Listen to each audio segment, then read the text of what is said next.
You're listening to another ambitious entrepreneurnetwork.com podcast, the voice for entrepreneurs and small business. Now, onto the show.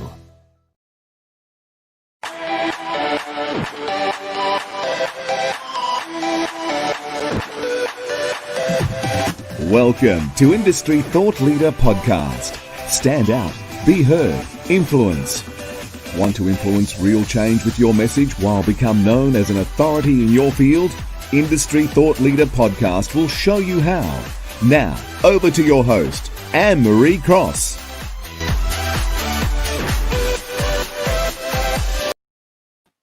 And welcome to another episode of Industry Thought Leader Podcast, brought to you by Industry Thought Leader Academy. Stand out, be heard, and influence. I'm your host, Anne-Marie Cross, the podcasting queen. Now, my guest today says your story does not define who you are, but it is the backbone of your character for how you show up in the world. Joining me on today's show is Sally Anderson. Sally is at the forefront of sustainable human and organisational transformation. She's privately coached key influencers traditionally or internationally for over 20 years. And all of the leadership service providers and leadership coaches in the marketplace globally, Sally's unique point of difference is that her education is a global first, for it focuses on the sustainability element of personal and or professional transformation. So stick around because she's got some incredible slides and models to share with you in a moment. But particularly on today's show, Sally's going to share how to co-create exponential, sustainable results, both personally and professionally. She's going to share 4 guiding principles to achieve the level of mastery that very few experience. She's going to show you how you can do that, as well as learning how to live and lead an equanimous life personally and professionally. Welcome to the show. Feel so privileged to be back again there, Anne-Marie. Yes, we dove into talking about the it factor and are we living, our presence. And so that was such an incredible topic. People loved it. Today we're going to dive deeper into the key areas. We've touched them already, but today we've got some models to share with people. But we talked about in the introduction, you said, and I want to repeat that because I think it's just so important. Our story does not define who we are, but it is the backbone of our character for how we show up in the world. We didn't give you the opportunity, so I would love to extend an opportunity perhaps to share some of the aspects of your journey, maybe some of the things that you've experienced have led you now to do the work and to come up with a lot of the trainings that you do. So Sally, would love to hear some of your journey and how it got you to where you are today. Cool. So, where do we start? So I believe everybody has a very unique life apprenticeship. I don't think we have the right to compare our stories. Your story is your story. My story is my story. The relativity of what you've experienced. Somebody can have their cat die, and that may be the most extreme experience that they've had, or you've got the opposite end of the spectrum. So the quote that you stated before. I truly do believe that everything that you experience in your life, and this is a pretty powerful statement or confronting statement, everything that you've experienced in your life is imperfection for what it is that you're meant to do in the world. So I'm a good example of someone who's experienced quite a bit of adversity and probably has every right not to be doing what I'm doing.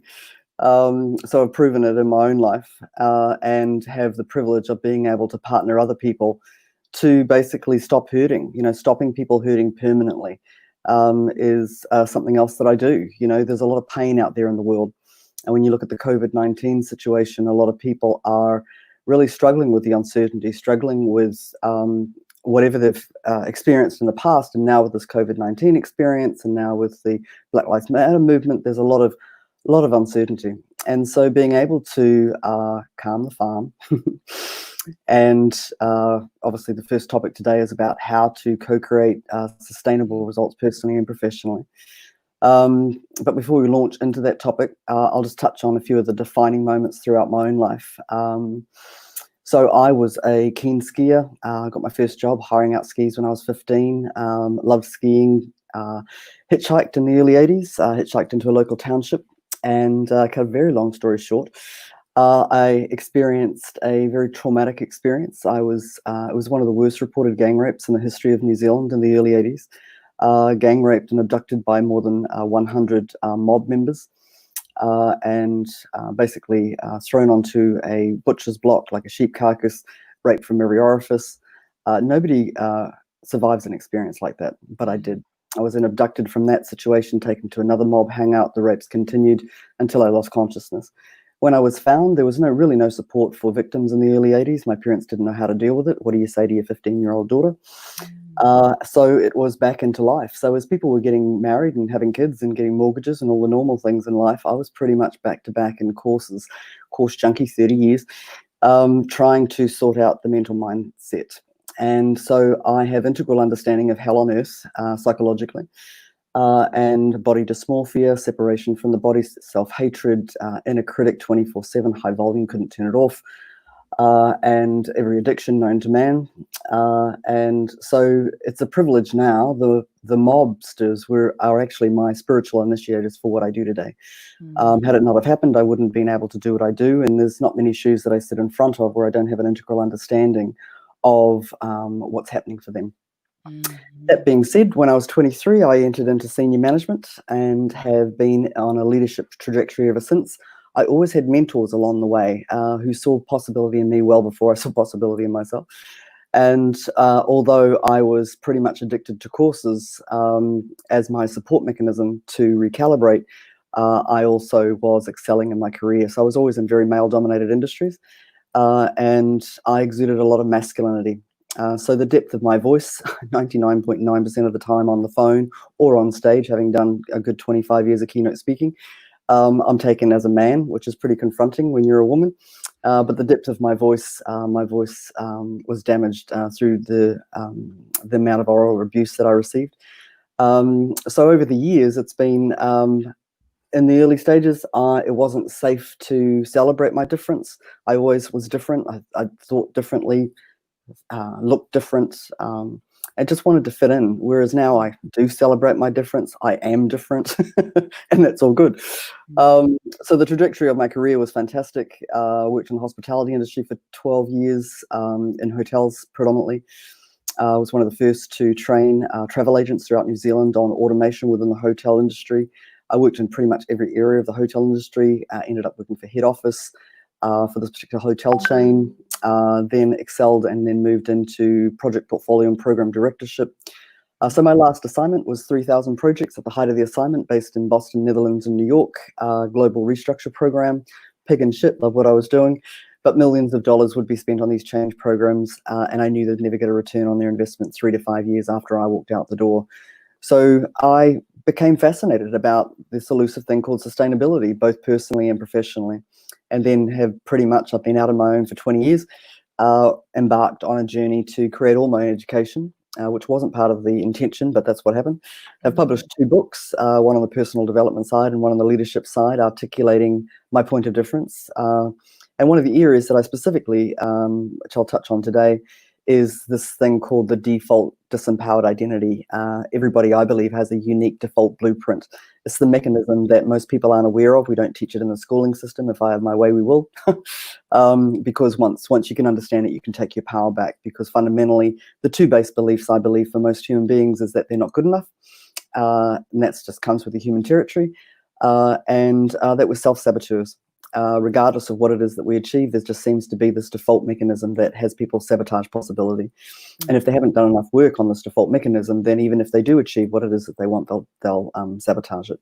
So that's just a bit about me. I love what I do beyond a passion. Coaching is my thing. And obviously in the very lengthy intro today, I've had the beauty of coaching some fairly influential people over the last 20 years, and it's my passion to be able to work in behind the scenes of those making a significant difference on the planet. Look, thank you for giving us, sharing the insights, and I think it just really speaks into how we shared what you say. You know, your story does not define you, and the horrific abuse that you have gone through, and through that, as you've said, that doesn't define you, and it actually has taken you on a journey, a pathway to now being able to teach what I'm sure you've used as part of all of the training that you've done and come up with a lot of the models. And I'm just going to share this comment because Pick says this beautifully. You know, you have an incredible gratitude for your abuse, Sally. You are amazingly inspirational. Thank you for your Anne-Marie. And I'll share that. And I'll share that why, because Pix has also come from a background of abuse. And that is one of her passions, is to be able to speak into that.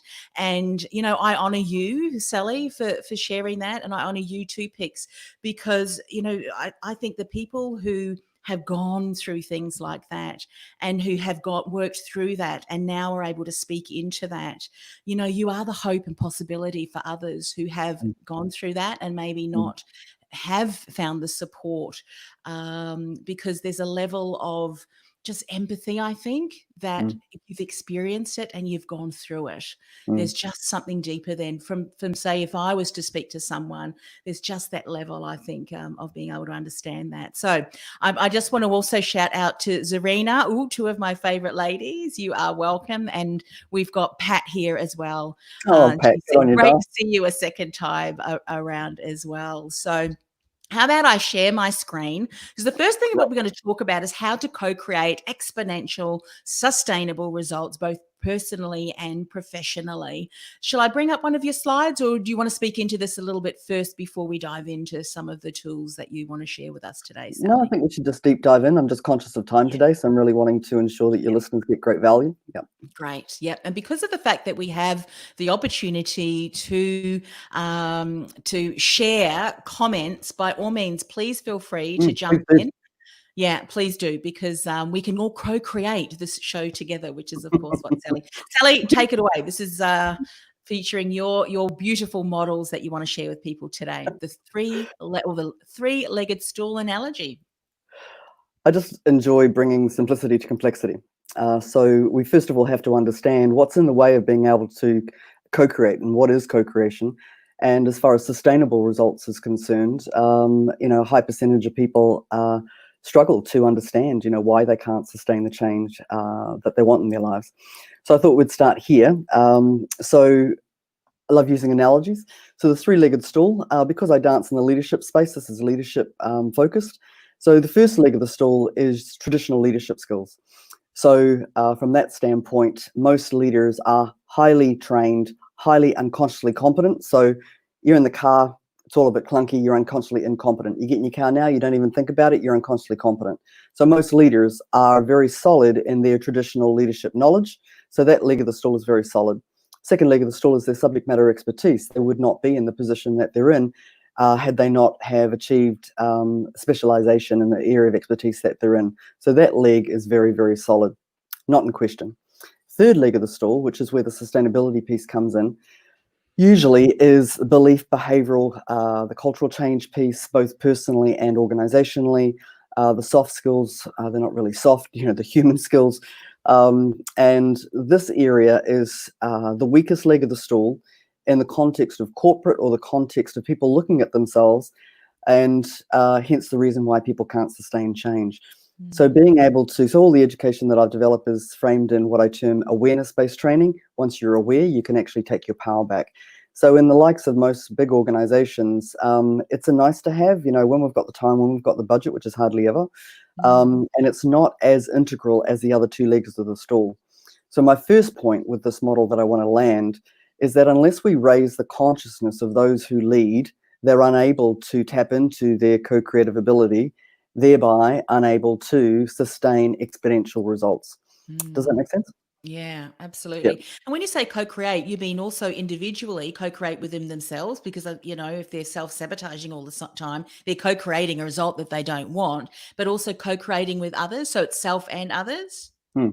Really pleased you asked that question. So most people's relationship with the word co-create or co-creation has to do with collaboration at the humanistic level. When I use the word co-creation, it's not that. I'm talking about the connection with the unknown. Higher power, universal force, collective consciousness, God. I'm not attached to what you call it, having coached everybody from every spiritual sect, religious sect, atheist right through.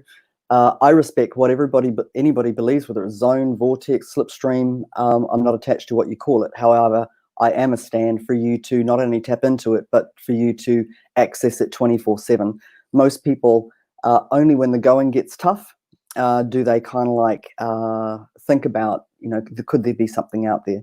So there's usually three camps. There's people who don't believe, and we're going to touch on that today as to why. A bit of a theory behind that. Then you've got those that are interested, they're open, but they're not too sure what to do. You've got those that are active with their faith, but then you've got me, who's in the fourth realm, in my arrogant opinion, where I actually take you from talking it to walking it. So to me, spirituality is about trusting the unknown as much as the known. That's where I dance. So it takes away all the terminology. So co-creation is the easiest word that I can use in a corporate context to talk about faith. Yeah, Whatever absolutely. that is. I call it surrendering, Sally. I'm actually a Christian, so we call it surrendering. Not a good word for a person who's got a ruler as an archetype. That word surrender. So anyway, there you go. So love the way. I'm glad I asked that question. Good. Yeah. So in the context of how do you co-create sustainable results personally and professionally, you're not going to find new results or exponential results from the known realm. And if you're not doing anything in your life to actually raise your awareness, usually awareness is raised in society humanistically through acts of God, whether it's the fires or the earthquakes or the tornadoes or, the COVID-19s. That's what forces people like a mass awakening, and they're forced. If you weren't willing to evolve, grow, and evolve before, you're being forced to. And that's sad because you look at any kid, they are fully self-expressed. They're not interested in the known realm. They are fully at one in that beingness state. They can co-create. They can say what they want whenever they want. They say how they feel. They're completely free in their identity on who they be. So it's almost like bringing people back to that original state of being that fully self-expressed. Yeah, absolutely. And then we try and adult them, don't we? Yeah. We try and put those rules onto them, unfortunately. So Yeah. great. If you just Should we go into move the on? Yep. Move on. All right, let's go to the next model. So the purpose of these slides primarily is to just be able to land some of the distinctions and then be able to, obviously, if you need further clarification, then feel free to ask me any questions around that, and as well as your listeners today. So there is a journey of a transformative nature to master yourself. I was working with one of my mentors, which was Matt Church, a number of years ago, where he asked me, Sally, can you in just one diagram explain what you do? So this actually was a doodle on an airplane. Wow. God love him. If you look at the left-hand side, what's on my left-hand side, most people live at a lower level of consciousness in the realm, which is quite limited. They're disconnected. They're making everything mean something. They're in a default-based world. Somebody's triggered, they trigger somebody else, and they're in their default. They're living in the known world as a human being, and they're living forever in these past or future-based projections, which we're also going to touch on today. So they're hardly ever present. And so that side of the equation is what I term 1 to 3 dimensional thinking. All of human suffering is a function of what we make things mean. Stop making things mean things and you won't be suffering, So stopping people hurting permanently is my thing. And through obviously imparting awareness-based training skills, moment by moment by moment, you got a choice on how you feel, on how you react, on what you say. Choice is one of the fundamental distinctions that changes everything, which is why it's in the center of the model. So I like bringing simplicity to complexity. So when you look at the change, transition, transform, transcend, quite similar to the hero's journey, Joseph Campbell, 12 stages of transformation. Whatever links each of these quadrants is the only thing, in my arrogant opinion, this is tried and proven in my own life and those that I've had the privilege to coach. I've coached thousands of people all over the world. Hence the reason why I'm so passionate about it. So if people want to change and transition out of where they're operating, there's only 3 things that are occurring that's hindering them from being out of transition. So if you look at the model, cost, responsibility, and awareness, they are not aware, they are unwilling to be responsible, and they're not present to what it's costing them. Most people can rattle off the cost of anything that's dysfunctional, but they're not present to the cost, because if they were, they'd move in a heartbeat. Somebody who's an alcoholic, for example, they are very aware of the carnage that they are creating, but they're unwilling to be responsible, and they're unwilling to get present to the costs, hence the reason why they disassociate. So the reframe for responsibility is the ability to respond differently once you are aware. So that's quite a learning facilitative phase. They define who they are, then they're able to transition if they're willing to take responsibility. You cannot transform something unless you're willing to own that it's operating. And most people will not own that they're a victim or irresponsible or a saboteur. They won't own that because, like if I own that, then I'd have to be responsible. It's easier to, find escapisms to not be present. Yeah. Most people live in the second quadrant. People who've done work for themselves, they're kind of like in action. They, at a level, are more of an observer, not as reactionary. But to be able to transition into true transformation, I know a lot of people have been course junkies, a lot of people have done a lot of work on themselves, yet they haven't experienced the level of transformation that they've wanted, nor have they known how to sustain it. So I believe the only reason for that is that they want it, but they truly don't understand the context of commitment, which can land like a cup of cold sick because they're not applying what they know beyond their default because they don't know they have one. This default mechanism, this default blueprint, every single person has a different life trajectory, different life experiences. Everything stems from childhood. I didn't design it, but all of your belief, your values and so forth come from that arena. And how you show up as an adult is a function of that past programming. So, in large forums, when somebody has said to me, Sally, you brainwash people, I go, yeah, I do, but from a positive standpoint, because it is just like a default mechanism within a computer. You need to rewire the circuitry to ensure that it doesn't keep playing out as the adult. On the right-hand side, which is where I dance, is what I term fourth, fifth, and beyond dimension, the co-creative realm, where you are very much entering into the unknown realm. I'm a control freak. I'm first to admit, but I'm also so that's me on the linear side. But on the non-linear side, I am integrally connected to the unknown realm 24/7. I tap in all the time. Who you are in your human form is limited. Who you are in your co-creative form is limitless. It's too hard in the human form. Seriously, it really is. And you, from your Christian belief, Anne-Marie, when you're at one with God and your context, you can't articulate that. You can't explain that. And life is a lot easier when you're at one with your faith, versus trying to do it on your own. And that's a journey in and of itself, put it that way. It's been 53 years of battling.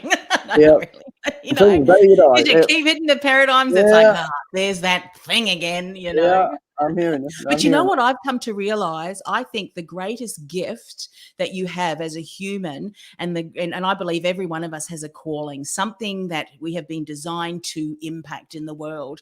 Yep. And that greatest gift and that greatest calling is also can be our greatest challenge to overcome, because often what's tied, as gifts and strengths and learnings that we can share are things we have to go through ourselves. And so we're still in the struggle of that. It's hard to then be able to teach and impart and to really, impact. Anyway, that's what I have found. Yep, I'm hearing it. Yeah. So the right-hand side of the model, raising people's awareness to a high level of consciousness, re-accessing that unlimited realm, living in the world of no meaning from a default-based perspective. Just stop making things mean stuff, because that's where all the suffering occurs. Re-accessing, living a connected life, living in a power-based world, both with yourself and your own internal dialogue and those internal narratives, as well as the external world. Re-accessing the unknown worlds as a spiritual being, living in the now moment, which I'm also going to touch on today. So the third quadrant is so unquantifiable, it can't even be explained. I can talk it through from a linear standpoint, but it's an experience. And this is very much what I love with reference to partnering people from a leadership standpoint. So it's the realm of reassociating. Accessing the dark night of the soul is get out of your head and get into your heart. Learning to trust again.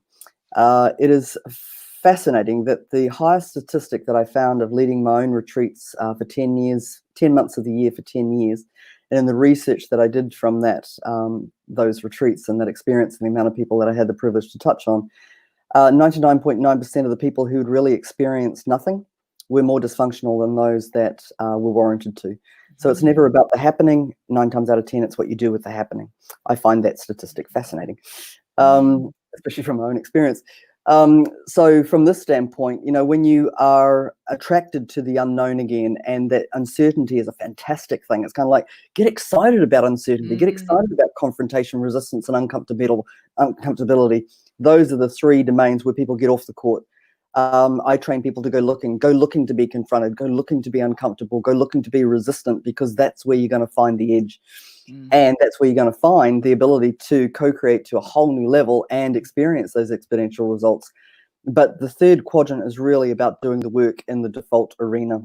Yeah. Integrally As you're and explaining that, Sally, and so beautifully, thank you. It reminds me of going to the gym. And I know that you've certainly done bodybuilding. You don't just show up to the gym and get a six pack. You've got to go in there and do it day after day after day, isn't it? You're stretching, well, actually, as you're doing that, you're actually tearing muscle, aren't you, to be able to build it and build. And that's you building resilience and going through. You've got to be in there and doing action, taking action daily, aren't you? there's not enough education, I believe. It's only my opinion. Off the back of my own experience, I've gone from body dysmorphia to body sculpturing. It's kind of like, oh my God, that whole journey again, another story, another time. But to achieve that level of transformation, I had to fall in love with resistance, because every moment of every day, I was resistant to what I had to eat. I was resistant to the level of training. You had to do 4 hours cardio a day, 8-week lead to competing. You had to wear next to nothing on stage. Now, given my history and my body dysmorphia and my disconnection from my body and all the rest of it, to achieve that was just unrecognizable. Yeah. So resistance, there's not enough education on the emotion of resistance. It's kind of like, it's just a feeling, but it's the thing that actually stops people getting out of bed at that hour of the morning. It's that thing that stops people getting up on stage. It's that thing that stops them from being able to live to their true potential. I would like more education being in the field of how great it is to feel resistance, because something's going to be happening. I don't want to go to the gym. Well, get your ass to the gym. When you want to back out, go in, because it's the only thing that's going to change. It's so incredible. And, I even, on a slightly different but similar, I think, when I see my mother who's 100 and she struggles with certain things, Wow. leading up to that, it was like there was difficulty in picking things up. And I knew I would love to go in there and help her, but I needed to allow her to stay in the struggle, because it was in the struggle that she would still continue to use muscles. Nice. Especially with children too. We try and keep them from and being safe and not having these, ups and downs emotionally. But it's in those moments that they're going to build that resistance, isn't it? True. And the resilience. The resilience is built in the resistance. I love that. So Thank you for sharing that story. It's so inspiring to hear that your mother's reached 100. Wow. Yeah. Well, in September, God willing, it'll be 101. And wow. Anyway, there you go. So Congratulations. thank you. So the fourth quadrant is when you achieve that level of oneness, the realm of mastery, where you own that you are part of the whole. There is no separateness. The potential of each human being is just ridiculous. But again, we don't teach this in our schooling system. And I am I am a strong stand for the education system changing and or being enhanced, because currently we are continuing to teach the same thing. That being that we will continue to churn out a human species that are still operating in that same dimensional of consciousness, and for us to be able to experience a whole nother realm comes part and parcel with being able to train people in awareness-based training skills on what to do, how to access it, why does it happen, what do you do about it, and how can I access it. So in the middle of the model is choice. You have a choice to evolve to your highest potential or not. It's not everybody's kick. I'm very clear on that. And some people come willingly, and some people have to experience the Mack truck. I talk about the tap on the shoulder, you ignore it. 4x2 at the back of the head, you ignore it. And then you get the Mack truck. I came unwillingly to my own evolution through quite a few Mack trucks. So I speak from experience in that regard. So that was my way of being able to just at a high level, be able to show people, first of all, where are you on the quadrant, and what would it be like if you could actually cycle into the new phases to be able to completely transcend your identity as you know it. So that's why I call it transcendence. It's not just transformation. It is possible to completely transcend your identity as you know it and die to that old level of identity. Then you're not oscillating anymore. Then you don't have to when you die to that identity, you become this completely new identity. And in that identity, the world looks a hell of a lot different. Yeah. So true. And when you think, from a perspective of education, and by the way, if there are any people who are listening or watching this live or going to be listening to this and watching this down the track, please reach out to Sally. If you're in the education department or have some ability to influence any policies, because if we think of what has happened now with COVID, and that schools have gone online primarily, and the fact, so there's that, the whole education system, how do you explain that to a child? I had to try and explain it to my mother, who's probably got a mind of a child. She just couldn't comprehend that. Then down to things such as devices, and neuroscience has proven, because we're switched on to our devices all the time, our human mind, we need to be able to sit still, don't we, for thoughts and that to process. So we've got all of these things that are impacting us from a psychological and physical aspect, and then on top of that, what you're talking about, situations and occurrences, and some are horrific. No wonder we're not giving our youngsters, and even as adults, the foundations upon which we can even step back and go, well, hang on a minute, I just need to reevaluate what's going on. So there's already forces, isn't there, that are stopping us from, as you said, reaching that level of mastery. So please reach out to Sally, because here's another passionate being, and that's what this podcast is all about. Thought leaders who are going to be co-creating, collaborating, co-opetition, as you've once said, with one another to really make a change in the world. So beautiful. Okay, let's go to the next slide. Next slide. Again, this is based on a lot of research as to why do some people achieve results and some people not, or if they're not consistent. So I love, again, using analogies, 3 levels of soil. The base soil, if people do nothing and they then have no integrity with their spoken word, then obviously they're not going to achieve results. The only reason, in my opinion, that occurs is because they don't believe that it's possible, and they've got enough evidence to sink a ship that it's not possible. It's belief driven. If you believe you can, believe you can't, you can't.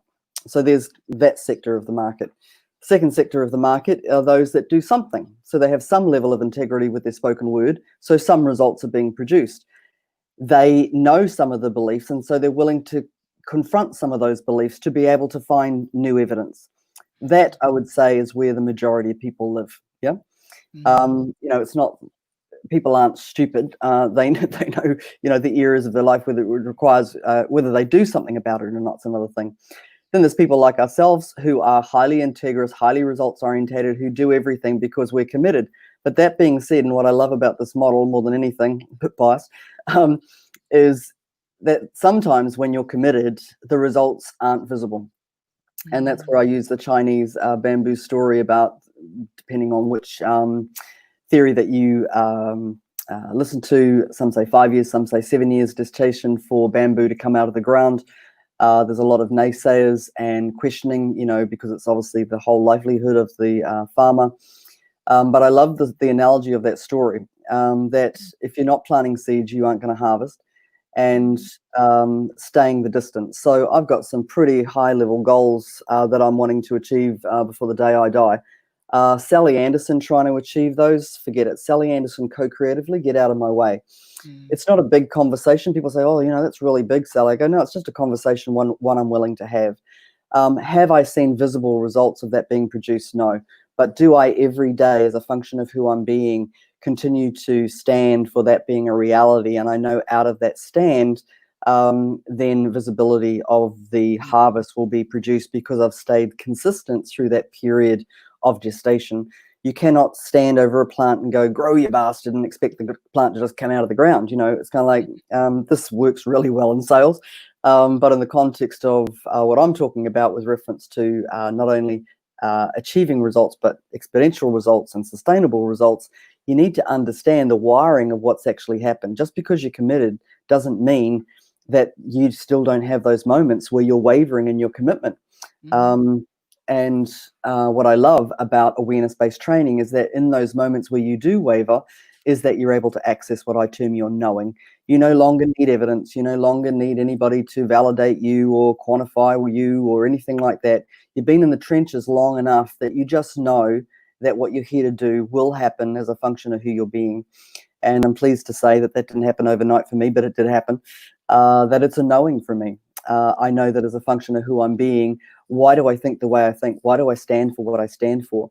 And whether I achieve it in this lifetime or it's part of my legacy that's left after I leave is yet to be seen. But accessing your knowing is mission critical to not have to waver in what it is that you're a stand for in your life. Yeah, I love that, and I don't know whether I heard this from somewhere or whether I said I just know it in my knower. That's it. Yeah, I just know it. My knower knows yeah, it, yeah, you know. And you've got yeah. to have that because otherwise, and also we're entrepreneurs too, in the entrepreneurial spirit, we'll often find different things, and we'll offer another challenge. But if we know exactly this is where I'm heading, this is my mission, this is my vision, and even little micro steps can Mm, certainly make an mm. impact. So. So the only other thing I'd mention with this slide is that most people love anybody who's not experiencing the results that they're wanting in their life Mm, usually are addicted to confusion. mm, Confusion is a beautiful strategy from the default to keep everything in place. Yeah. mm, And it's a safety mechanism. So you need to have compassion as to why you do confusion to the degree that you do. But it's convenient that you're confused because you don't have to be responsible. yeah. Being able to call yourself on when you are confused and be able to get the right support to be able to address that. Otherwise, nothing's going to change. Yeah. Something else that for me, the confusion may also be something aligned in this way.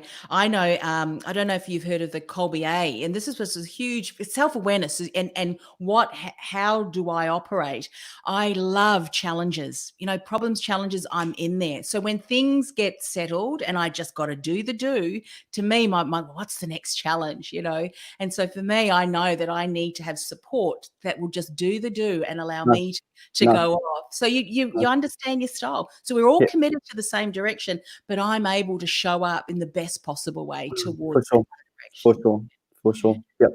Okay. So if you share the next slide. Yes. Um, this is a big subject, but I'm just going to try and touch on Yes. it lightly. Um, a lot of people are quite serious, significant, and dramatic. SSD, I call it. Serious, significant, and dramatic. If you ever mention the word faith, Mm, especially in corporate, and I teach high-level leaders about faith, whatever that is for them. Co-creation, as I said, is the word that I use. Um, and basically, it's about raising consciousness. So you lead at a whole new realm of awareness. So when you look at this particular model, people are self-fulfilling prophecies, and I've worked with quite a number of atheists, and I respect that, as to why they believe what they believe. And again, it always comes back to belief. You are a product of your conditioning. And I'm not going to go into every aspect of what's on this slide, but the point I'm trying to make in raising awareness around this is that people operate in one of two states. They're either connected or disconnected. They're either in their head or their heart. They're either attached to the known world or attracted to the unknown world. One's where you've won lotto, because if you walk your faith, you don't need anything else. mm, And versus not collecting the winnings. It's accessible, it's free, you can tap in anytime you like. So to me, this is a podcast in itself. I won't go too deep into it. But in the topic of how do you co-create sustainable results personally and professionally, that is a function of you accessing and tapping into your co-creative ability. There is an unknown, unquantifiable realm that you can tap into. I tap into it 24/7. I'm unconsciously competent in that realm. I know the difference of not being in that realm. I meditated this morning and I'd missed a day, and it was mm, like night and day. I've been in the meditative journey for 30 years.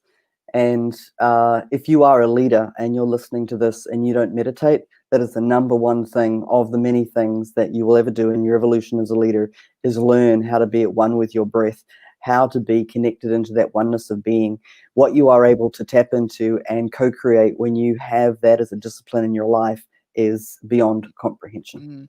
Would you say, and if not, let me know, but it's almost like a resetting, a Mm. recalibration of such, bringing it kind of back. Yeah, because otherwise we're always on all the time, and often as leaders, we're putting out fires, or things are happening that we need to address. So I think yeah. it's one of the most underrated things in life is the power of the breath. Mm, And it took me years because my my mental mind was very, very active. So I can tap into meditation within minutes of mm, getting into that meditative state. That's taken years of training. Everybody's mm, journey is different. And for religious people, prayer might be what's there for them. But in the mm. core of meditation, to me, having trained in so many different disciplines, I've come full circle, and no music, just silence and the breath. Now, if you are able to tap into that zone on a daily basis, what you're able to achieve, what you're able to handle, what you're able to receive is exponential to somebody who is always hanging out in the head, being impacted by external circumstances, and never being able to silence and actually get into that equanimous zone. Fantastic. Good. Should we do the next Cool. slide? Yeah. So again, we don't have time today, but I'm just touching on a few things. Again, given the context of if you are not connected to your faith, whatever that is for you, you're unable to co-create to the extent that's possible. If you do not understand your unique default blueprint, everybody, I believe, has a unique default blueprint. I've narrowed it down to 7 different layers. I've used the default as an acronym. So being able to bring awareness to facilitate this for people, and then be able to facilitate the complete opposite, where your power becomes your new default. And it's like a stake in the ground, if the stake, that's got cement in this one because we've been feeding this one for years, so we've got a hell of a lot of evidence here, versus a new default, which is the power environment, and being able to find evidence for this. So we have evidence-based people waiting for evidence to show up before we trust, and we've got trust-based people knowing that if they trust, then the evidence will be revealed. So sadly, the majority of people are evidence-based people. But meanwhile, the clock is ticking. Whilst you're waiting for evidence will show up. When you move, providence will move too. So my only point of raising this is that everybody, I believe, has a default blueprint. This is a unique process that I use in my education. It's what certainly changed my life. I would like to see this in the schooling system, along with mastery of the inner critic. Because if we're armed with understanding the human dysfunctional dynamic, we're able to take our power back in an empowered way, rather than the impact that it has to the economy, the impact that it has to our prison system, the impact of generational unemployment. I mean, it all has to do with the default. The pharmaceutical firms, don't even get me on that topic. Pharmaceutical firms love the fact that we are a disassociated planet, because that's what fuels the pharmaceutical companies getting away with what they get away with. So my only point of raising this is that there needs to be more awareness around people's unique default identity. I call it the default blueprint. We all have different fingerprints. We all have a different blueprint with reference to the makeup of who we be as a human being. And people need to understand it to be able to take their power back. Yeah, absolutely. Fantastic. And also too, making sure that, often sometimes too, what people can do is they'll seek out the evidence, to prove their belief is true, but they're always looking for the negative, and they forget the positive things that are happening. And it's like, well, hang on a minute, If you go looking for that evidence, you'll find it. You'll find it, and it depends what evidence. I was having a conversation today with Sally. Actually, I'll move to the next slide, and then we can. And said, well, this is what I don't want. I don't want to do this, and don't want to have that. And said, well, what do you want? I don't actually know. I said, put it in the positive. Well, no wonder you're anyway. So it's amazing what we speak over ourselves. And once someone has an awareness of that, I never thought about that. Well, that's a great celebration, because now you've got a choice to be able to say, well, this is what I'm going to continue to, committed to working towards. All right, let's talk about sustainable change model. Again, wanting to bring simplicity to complexity. All of your wiring comes from your belief in your values, from your parents, your environment, your teachers, your siblings. They then form the behaviors that you adopt in your life, unique to every single individual, because we all have individual experiences. The structures, there's a foundational structure to our house, there's a foundational structure to each human being. That then forms the culture, which is your worldview, who you marry, how you dress, what you think, and then that produces the results. So in our society, at our current level of consciousness, most people try and incorporate change from the outer 2 layers. I want to lose weight, expect the results to show up. I want to change the cultural direction of this organization, expect the results to show up. For any level of sustainable change, you have to go back to the original wiring. It doesn't have to be dramatic. It's, I'm not psychoanalyzing it. We just need to go and find out the source. So I coach to cause, not symptom. I'm a coach intuitive, dangerous woman to talk to. I'm interested in what's causing it, so that you don't have to keep passassing around with the symptoms. Let's actually go to the core. What's causing it? Bring that into your awareness. So then you're able to change the behaviors, the structure, the culture, and the results. And then it is sustainable. And then you become that new identity. Yeah. One of the things that, and I'm sure you've also had conversations around from an organizational point of view, and even if you've got a small company and hiring, when you're looking at the beliefs and values, particularly around values, core values, that very much is really the center of someone. So if you've got someone who's got vastly different, in fact, maybe even opposite values from your company and who you are, then you can see why some of the, you call kind of default, but also why things are just not gelling and moving forward, Without a isn't doubt. it? Yeah. And there's a big difference between talking your values versus walking your Oh, values. yeah, that's right. Don't just say this is our value and then put them in your desk or hang them on the wall and not live them out. You're onto it. Absolutely. Yeah. Cool bananas. So just summarizing, when you look at, how do you co-create sustainable results, you need to understand where you're operating. What is your current level of consciousness? If you're not producing results, have you done the work? Have you worked with the right practitioner to be able to do the rewiring for you to be able to have you looked outside of yourself, overcome your resistance with reference to taking on practices that may not be the norm to be able to explore the unknown? Have you dealt with your fears? You can't tap into that unknown realm and experience exponential results which are beyond your comprehension unless you get out of the box that you're currently in. Yeah? Get out of the box. Get out of the box, man. Yeah. Okay, good. So our next topic was 4 guiding principles. Yes, 4 to guiding mastery. principles. Mastery. So if we go into the next slide. Yeah, so the analogy I use here is you drive the car, you're listening to the radio, it goes onto the static channel, you don't stay on the static, you try and quickly tune into the music. It's almost like automatic. Human static, I call 4 things. So they're the only 4 things, again, in my opinion, off the back of my own life and those who've had the privilege to coach, there's only 4 things when it comes to the human condition that disempower a human being. So 1 is fear. 2 is issues, problems, and challenges, which is what the majority falls into. 3 is the inner critic, which there isn't enough education around. And 4 is confusion. So instead of how do I manage fear? How do I manage issues, problems, and challenges? How do I manage my inner critic? How do I manage confusion? It's all a function of being disconnected. And it's all a function of projections, which we're going to talk about in this segment. Projections. You're either out in the past, dragging in something from the past. You're out in the future, creating worlds that don't even exist. When fear is present, there's no reality to that fear, but the fear to which you are projecting. Issues, problems, and challenges. When you break down from a causal perspective, what's actually really going on, 90% of it is the meaning that you've added, which is creating the dysfunction. The inner critic is just a voice. It's what you make it mean, then where you go with it, and then it kind of like explodes like Hiroshima. And same thing with confusion. That doesn't give you any level of breakthrough with your trajectory of being able to change the dynamic. So I focus on these 4 areas. That's what disempowers you. So how do you achieve the level of mastery is being able to, again, through awareness-based training skills, be able to learn to lead a connected life, which when we look at some of the other slides just in the segment, it'll kind of like make a bit more sense. So the only purpose of this, 4 guiding principles to leading an empowered life, there's only 4 areas at a default level that you automatically will have you disempowered.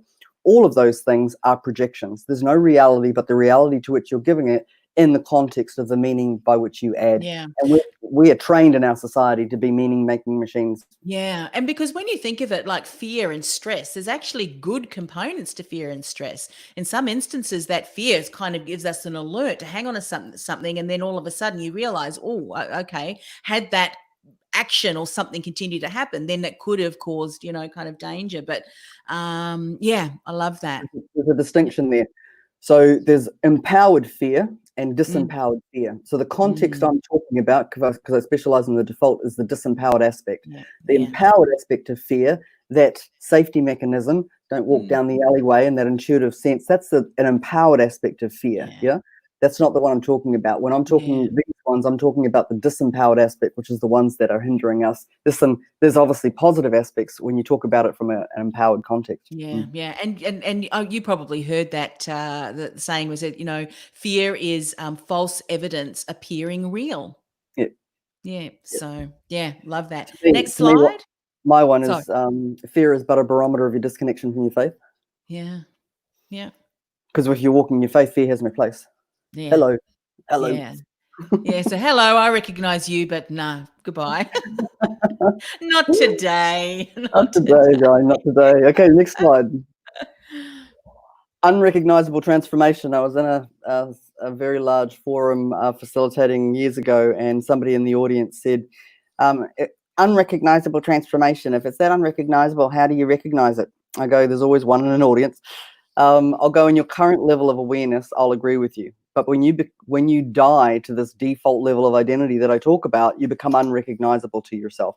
So I'm just not a transformation agent. I'm actually interested in people experiencing unrecognizable transformation, which takes them even beyond, which is in that realm of mastery. Yeah. So just really quickly, for your audience today, I've proven it again from my own life and those I've had the privilege to coach. There's only 6 things for you to die to this level of identity and actually be able to experience that level of unrecognizable transformation, hands down. And again, it's so simplistic, it's crazy. So if you're not clear on what it is that you want, the universe can't deliver it. So people can self-audit themselves 0 to 5. A lot of people are unclear about what it is that they want.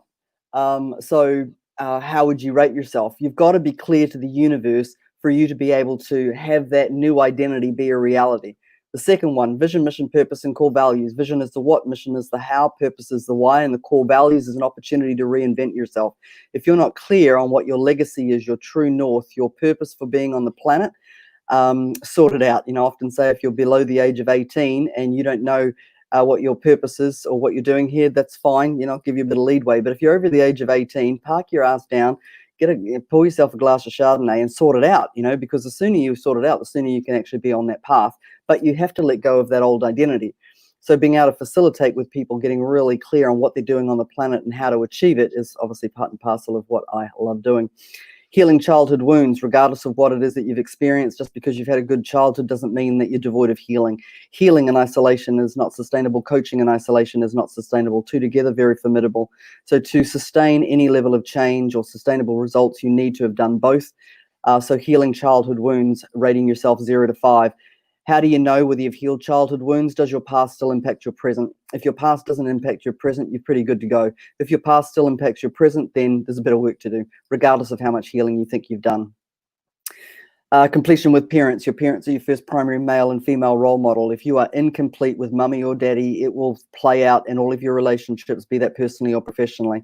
It is unbelievable the amount of CEOs that have issues with their mother or father and how that plays out in their gender dynamics within an organization. Absolutely fascinating.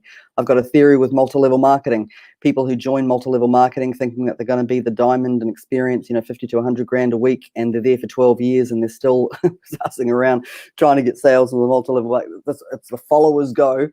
For the dream of being able to be financially prosperous, I have a theory, and it's proven that I'd say upwards of 90% of people who join multi-level marketing have issues with their mother or father. They have to be in a dynamic where they're continually told that they're make wrong because they're not meeting target, and they are attracted to that environment, which is I find fascinating. Integrity, responsibility, and commitment equals freedom. Where are you out of integrity? Where are you not committed? And where are you responsible? Freedom is a choice, moment by moment by moment, and it's all about alignment. Being in alignment, there's no conflict. If you're in conflict, you're out of alignment. So always find out where you're out of alignment so that you can get back into alignment and be able to sustain that. And a lot of that has to do with your integrity with your spoken word. We seem to be integrous with other people, but not ourselves. Integrity with your level of commitment to what it is that you're standing for, and responsibility in my free reframe is that ability to respond differently once you are aware. That will give you access to freedom. So being able to, how would you rate yourself 0 to 5? How much freedom am I experiencing in my life? Is rating yourself and then looking, well, what is my degree of integrity with myself and my life? How committed am I? How responsible am I? There's work to be done there. And the last one, number 6, is payoffs, cost, choice, in the study of ontology, the study of what it is to be human, the ontological payoffs of get to be right, make them wrong, get to be justified, get to be a victim, powerless to change the situation, get to dominate, manipulate, and control. Those stock standard ontological payoffs is what human beings get out of staying in a dysfunctional, disempowered state, and they're not present to the cost. So moment by moment, you have a choice whether you stay in your default and you continue to find that evidence, or whether you find new evidence to cultivate this new identity. That's pretty much what this diagram is about. Yeah, and I love down the bottom it says, reaction, recognition, evaluation, What's the next word? I've got to make it bigger. My glass. Sensation. Sensation and then reaction. Yeah, fantastic. Good. Which is the one process that I use to shift any disempowered feeling, any inner critic conversation, because it's all to do with projection. We're just disconnected and we need to connect. Yeah. Yeah, fantastic. Brilliant. All right, let's look at the next one. Projection model being a 10. So training people to be a 10 every day. I'll go to the supermarket. Somebody will say, how you going? I said, I'm absolutely bloody outstanding. And they'll go, what happened? No, I just choose it. It doesn't have to be external circumstances to shift my state. So projections model, you're the projector.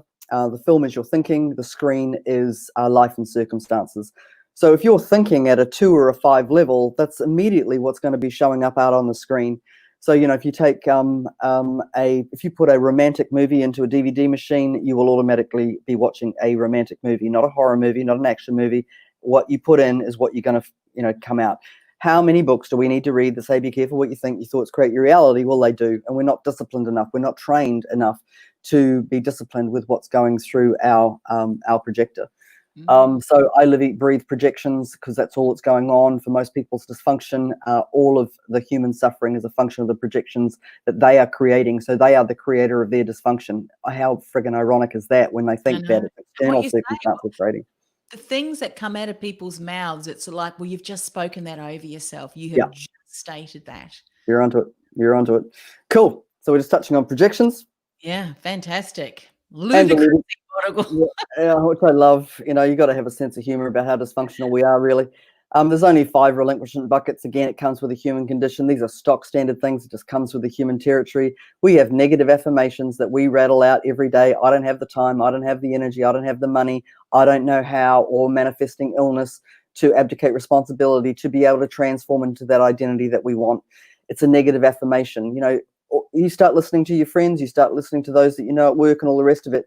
Every single human being rattles off one of those. I don't have enough time. I don't have enough money. If you listen to the language creates the reality of your world. If you want the reality of your world to change, you've got to change your language, But knowing what these relinquishment buckets are, because somebody who is committed will find the time, will find the energy, will obviously ensure that they will be high energy orientated people. They will find the money. They will work out the how, and they'll look after themselves so they don't manifest illness. There's a difference between I want all these things versus being committed to it. But to be committed to it, you need to die to that old level of identity. It is a physical death to let go of that identity to this one. And again, it ain't a walk in the park, but it is definitely possible if that's what you're committed to. Yeah. Yeah. And it's definitely worth it, isn't it? Definitely worth it. Well, it is in our camp, Emery. Put it this way, I wouldn't, people often go to the past and relive things. Nah, been there, done that. Yeah, totally, every experience. I mean, don't regret anything, because even from the worst situation can be the greatest teacher. I mean, my worst business failure is the best thing that ever happened to me, because it gave me a great big fat kick up the backside and say, now are you ready to do, anyway. But somebody said to me the other day, is this version 0.2? I said probably version 5055. It's gone. But and exactly. So, but you know what? I'm actually starting to like this version of me. Yeah. Yeah.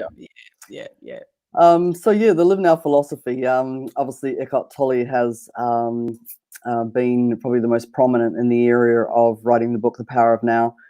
Again, I don't think there's enough emphasis. Most people are not in the now moment. Technology's really changed that dynamic. The breath is what brings you back to the now moment and has you connect into the unknown. So again, this is a really simplistic model that delineates between you're in one of 2 camps. You're either connected or disconnected. You're either committed or you're not. You're either results oriented or you're not. It's kind of like, it ain't rocket science, but there's 2 fundamental states that you operate out of. And I make the distinction between shape-shifting versus transformation. A lot of course junkie friends or colleagues or people that I know who've done a lot of work on themselves but haven't experienced the level of transformation that they've wanted, nor do they know how to sustain it, fundamentally have done a lot of shape-shifting in their lives. But it hasn't fundamentally had that breakthrough to get that true level of transformation, because most people are afraid of what that new identity is going to look like. The woman who shows up in the body that she's wanted all her life, and she gets all of the attraction. Don't even get me on the topic of weight. This is a whole another conversation again.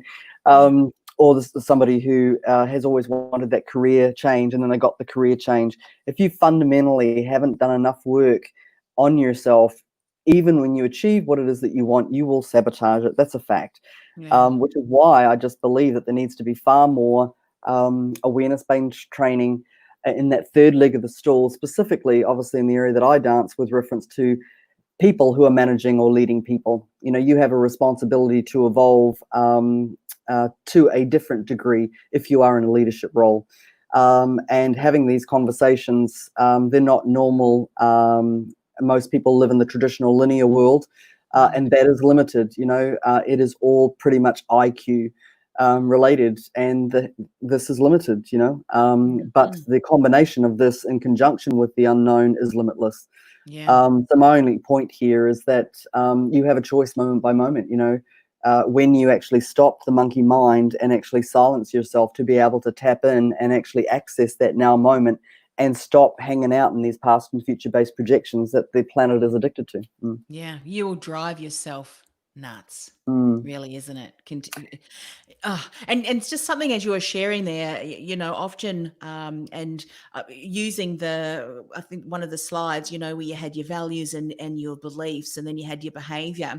One of the things that was a similar model that I was once shown was, you know, your values and your beliefs, your behaviors, or your thoughts and feelings, your behaviors or actions, and your results. And what a lot of people do is they change the behavior and think they want a different result. But if you're never really going to, well, what's the belief that had you you know, take that action, or in some instances the wrong action, and if you never really deal with that, which is the cause of which you were talking, the cause of that, you hit a bump in the road, and then you'll instantly often go back to your default identity. Yep. You've got to address that first, because once you address that, the other things kind of filter through, don't they? I always bring it back to commitment equals results. That changed my life when I saw that, because I thought I was one of the most committed people on the planet at the time that I got that distinction. And then I got that I wasn't producing results in the areas that I wanted to. At the time, I didn't understand why. And I kind of thought that is such a simplistic statement. Commitment equals results. That wherever your results are being produced is a function of your current commitment. Now, that can land like a cup of cold stick, right? But when you get with the program and you actually go, okay, if I'm wanting to get results in this area and it is a function of my commitment, then that's where the work's to be done. But you can't do that from your old identity, which is why it's a death. And so I often joke, as I did with you last week on the podcast, around, you know, really want to go and work with Sally to die to my default level of identity. And I'm going, yeah, you know, that's the journey. Sign me up, Sally. Sign me up, baby. You know, bring it on. You know, we're queuing down the street there, Anne-Marie, queuing down the street. You know? That's right. They're lining up, Sally, lining up. And I was doing this 20 years ago. I need my head read, you know. But there's more. Slide? Yep. Yeah. Yeah. Okay. Yeah, the last one. Again, you know, it is so, I cannot stress, and this is coming from somebody who knows, because I lived into massive dysfunction at the extreme for a good 2 decades, and I didn't learn it out of a book, that it is so simplistic and we complicate the hell out of it because of the meaning that we add. High, low, good, bad, right, wrong, language has a lot to do with that. What also has a lot to do with that, if you're viewing something, which is where this whole equanimous viewpoint comes from, living and leading an equanimous life. If you are living at that high level of awareness in the realm of equanimity, being able to be the observer of what is, not how it could have been, should have been, wanted it to be, especially in a situation like COVID-19. Recently, I wrote a document on, you know, if you've been fired, if you've gone bankrupt, if you've been made redundant or retrenched, you know, most people in those experiences, speaking from experience myself, because I've been through all of it, once you're on the other side of it and can look back, you understand the perfection in it. And part of my journey to reach the level of equanimity that I operate out of was a function of extreme adverse situations. So it was, you know, Mack truck experiences for me. So part of what I love is to be able to circumvent other people having to get the Mack truck experience and be able to leverage off my experience, because I could write the book on how to do it, hands down. But this model basically speaks to, you can't have a bad day, you can't have a low moment unless you're disconnected feeding projections. It's just not possible. So, you know, when you really strip back the simplicity, you know, again, through the power of awareness-based training, the access point will actually be the default. So the next time you have a perception of a bad day, in that moment is know that you're disconnected, know that you're feeding projections, know that you've got the little boy or the little girl running the show. 110% of the time, when you are disempowered, you have the little version of yourself running your life. And there's a lot of little boys, little girls running businesses, hands down, in the leadership dynamic. So all this diagram is trying to articulate is that people operate in two realms of consciousness. If you're in the lower realm, you are disconnected, hanging out in projections, adding default-based meaning, which is then creating the reality of what you've created off the back of your stinking thinking, versus being able to heighten your level of awareness, know that accessing that high level of awareness and accessing that realm of equanimity, the ability to be the observer, not be impacted by anything externally, is a function of not adding meaning to anything and being able to be the observer at one with your breath, knowing that all is always well if you're connected in with your faith, whatever that is for you. Brilliant. Brilliant. I'm glad we added these slides in, Sally, because then we can hear you share your different analogies and then see that. But I know, as we've said with some of those slides and actually a lot of them, we've just covered the surface. So people are now aware. And for some of us, some of you, I'm not going to speak that over myself, you've realized, that's what's happening. So for people, Sally, who may be listening and watching live or certainly the recording, would like to reach out, find out more, find out how they may be able to work with you, what's the best way for them to do that? Cool. So the only social media conduit that I use is LinkedIn from a business medium. I'm a prolific content generator, as you can see from the models. So I write articles on leadership and or mindset mastery on a weekly basis. So there's quite a vault of information that people can access. My email address is sallyjeananderson24@gmail.com. I offer a 1-hour free consultation for people who are interested in exploring taking themselves on to a new level, and it would be a privilege to, if any of this resonates with any of your listeners today, to dance in a conversation.